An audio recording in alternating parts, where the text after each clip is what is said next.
big iron bolt through his jawbone like Daddy used to have. So your father had an iron bolt through his jawbone? Yeah. A regular Frankenstein. Fascinating. I don't think I've ever heard of a similar. Doctor, I'll take it from here. Mr. McMurphy may learn best by an example. At the close of Friday's meeting, we were discussing Mr. Harding's wife. He stated here that he felt uneasy when walking with her down the street because of the manner in which other men stared at her. He goes on to say, and I quote, She damn well gives them reason to stare. Unquote. Yes, Deb.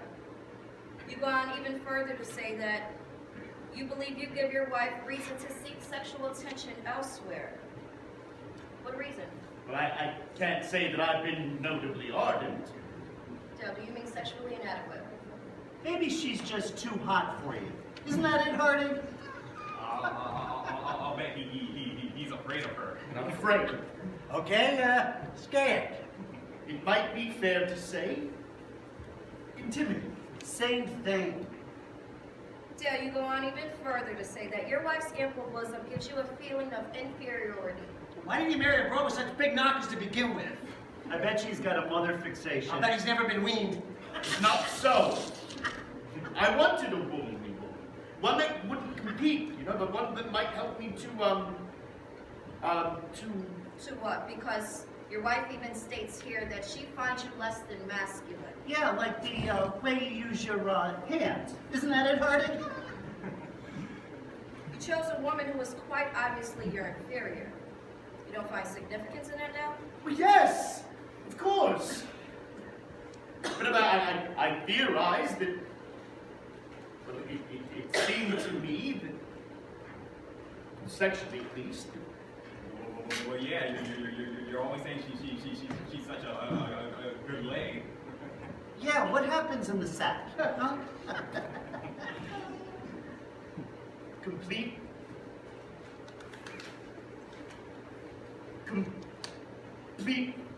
psychic impotence. Damn it! Harding, wouldn't it be a lot easier if you just admit you're a faggot?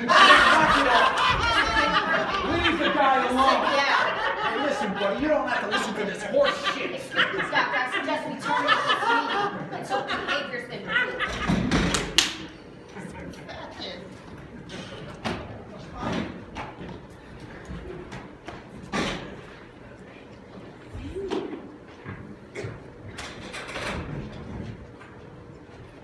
Hey, buddy. Hey, buddy. Is this the way these lethal meetings usually go? Huh? Bunch of chickens in a pecking party? Pecking party? Yeah. I have the faintest notion of what you're talking about. Why, I'll just explain. The flock gets sight of a speck of blood on some chicken. And they all get to peck at it until there's nothing left. Blood and bones and feathers. But usually a couple of the others in the flock get spotted in the fracas.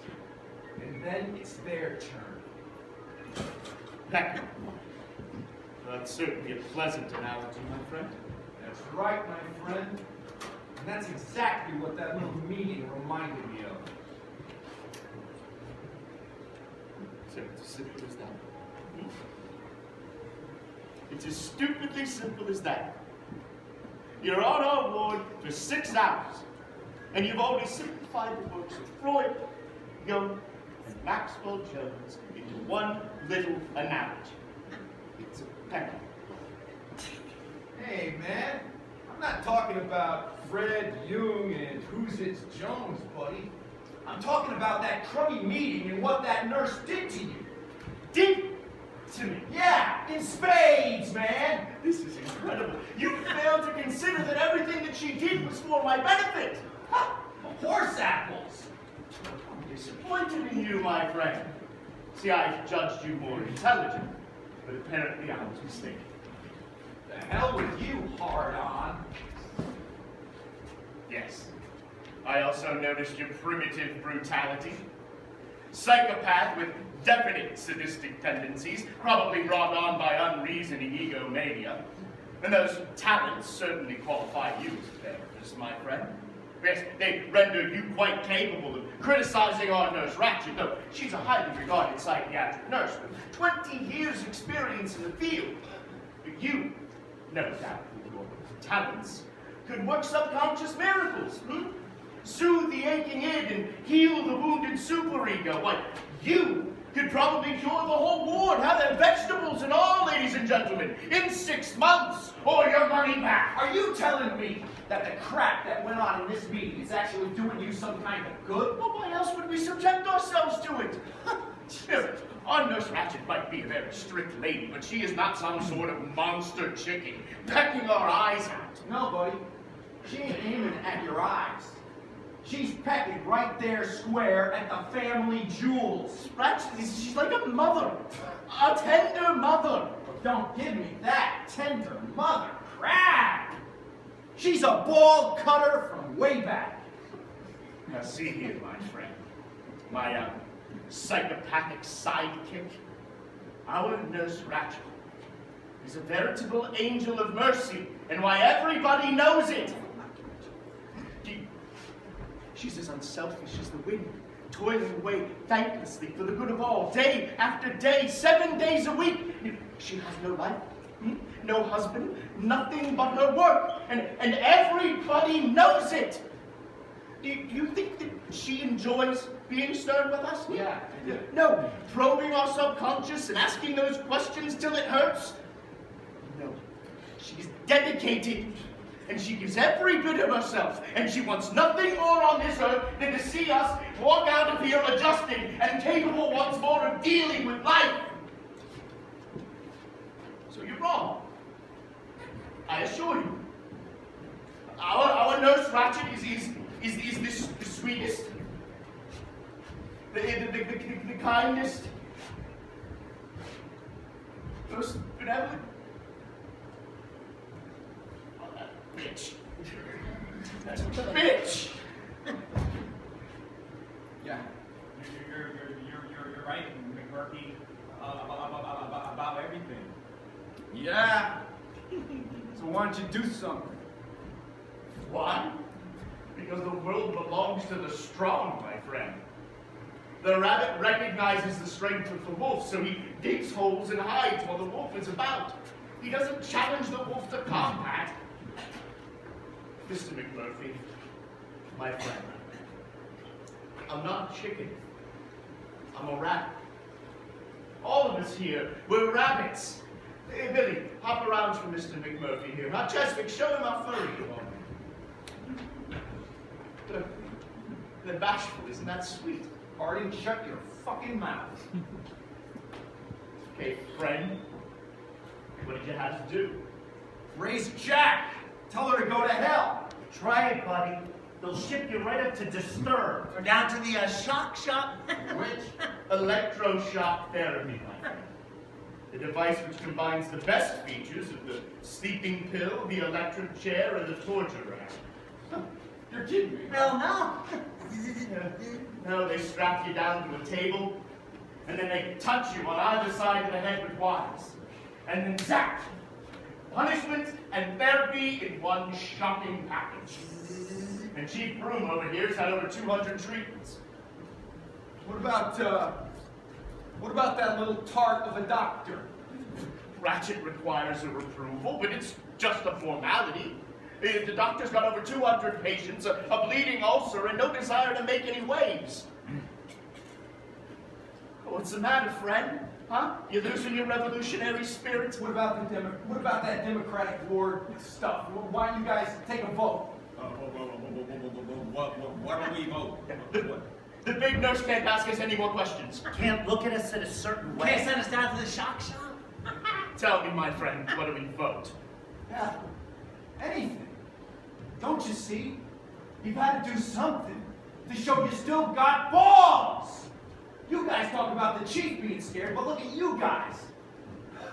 I never seen a scared-looking bunch in my life.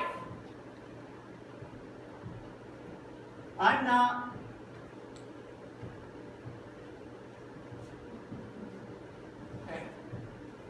no skin off my ass. How true.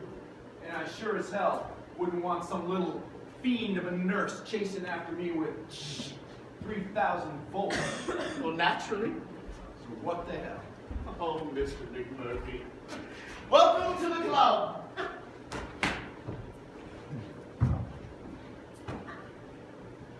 Wait a minute. Wait a minute. You say she can't do nothing unless she gets your goat? That's right. Unless she does something that makes you crack up somehow, busting her in the nose or cussing her out? Yeah. You'd be safe as long as you kept your temper. Okay. Okay. All right. You birds think you got the champ there? Well, how'd you like to lay a little money on it? On what? That I can get the best of her. You want to put a wager on that? I am wagering that I can put a burr up that nurse's butt in 1 week. I'm wagering that I can bug her so she comes apart at the neat little seams and shows you all she ain't unbeatable. 1 week, boys! And if I ain't got her to the point where she don't know whether to shit or go blind, wind her watch or close one eye and fart, the money is yours. Oh boy! Who's running the leg 10 bucks? Come on, bitches! You hit or you sit. Mr. McMurphy, Yeah. this deserves odds. $20 to your 10, you can't do it. Ha ha! Hey ya, step right up. It's the spin of the wheel, the turn of the card, the battle of the century. R.P. McMurphy versus the Big Nurse to a knockout, decision, or draw. 2 to 1 is the odds, boys. Lay your money down. Hey ya. I'll bet $5. $5 for the Roadrunner. Give me $10. $10 for the cheese stick. $1. $1 for the Gentlemen, it's time for application